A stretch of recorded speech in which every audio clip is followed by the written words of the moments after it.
بدبودار جرابیں پہن کر مسجد میں جانا کیسا؟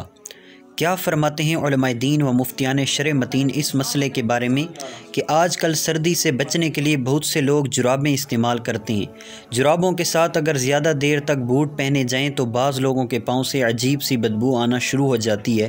اب مسئلہ یہ ہے کہ کچھ افراد بوٹ اتار کر اسی طرح بدبو والی جرابیں لے کر مسجد میں نماز پڑھنے آ جاتے ہیں، جس کی وجہ سے مسجد میں بھی عجیب سی بدبو پھیل جاتی ہے۔ تو ایسے افراد کا بدبو والی جرابیں پہن کر مسجد میں آنا کیسا ہے؟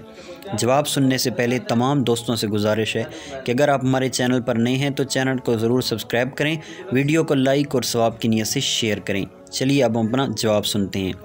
جواب: مسجد اللہ پاک کا بابرکت اور پرعظمت گھر ہے۔ اس کی تعظیم اور اس کے آداب کا خیال رکھنا ہر مسلمان پر لازم ہے۔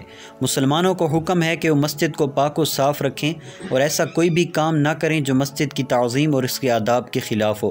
اور جہاں تک سوال کا تعلق ہے تو یاد رہے کہ مسجد میں بدبو والے پاؤں، جرابیں یا ان کے علاوہ کوئی بھی ایسی چیز لے کر جانا جس سے مسجد میں بدبو پھیلے ناجائز اور گناہ ہے۔ حدیث پاک میں اس سے منع کیا گیا ہے، کیونکہ یہ مسجد کی تعظیم اور اس کے آداب کے خلاف ہونے کے ساتھ ساتھ انسانوں اور فرشتوں کی ایذاء کا باعث بھی ہے۔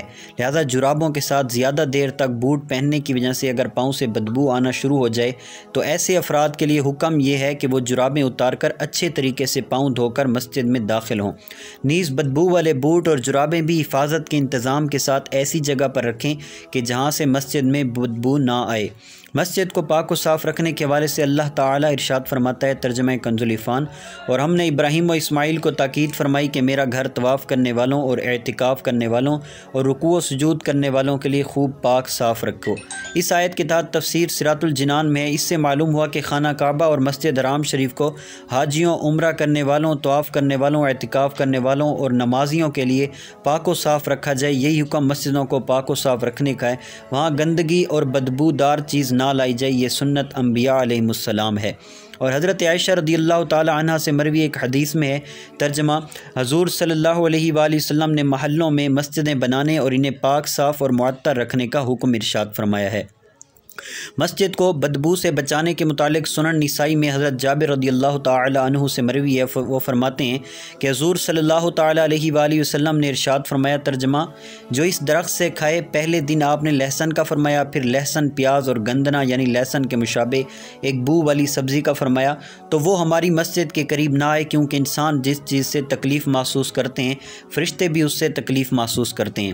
علامہ عینی رحمۃ اللہ تعالی ارشاد فرماتے ہیں، ترجمہ: میں کہتا ہوں کہ اس ممانعت کی علت یعنی وجہ ملائکہ اور مسلمانوں کو ایذا یعنی تکلیف دینا ہے، اور حدیث میں جن چیزوں پر صراحت کی گئی ہے ان کے ساتھ کھانے والی اور نہ کھانے والی ہر اس چیز کو لاحق کیا جائے گا جو بدبودار ہو۔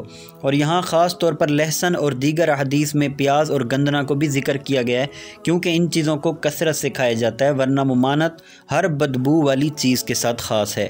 اعلیٰ حضرت رحمۃ اللہ تعالی علیہ سے مسجد کے قریب استنجا خانے بنانے کے متعلق سوال ہوا تو اس کے جواب میں ارشاد فرمایا، مسجد کو بو سے بچانا واجب ہے، ولہٰذا مسجد میں مٹی کا تیل جلانا حرام، مسجد میں دیا سلائی سلگانا حرام، حتیٰ کہ حدیث میں ارشاد ہوا یعنی مسجد میں کچا گوشت لے جانا جائز نہیں، حالانکہ کچے گوشت کی بدبو بہت خفیف یعنی کم ہوتی ہے، تو جہاں سے مسجد میں بو پہنچے وہاں تک ممانعت کی جائے گی۔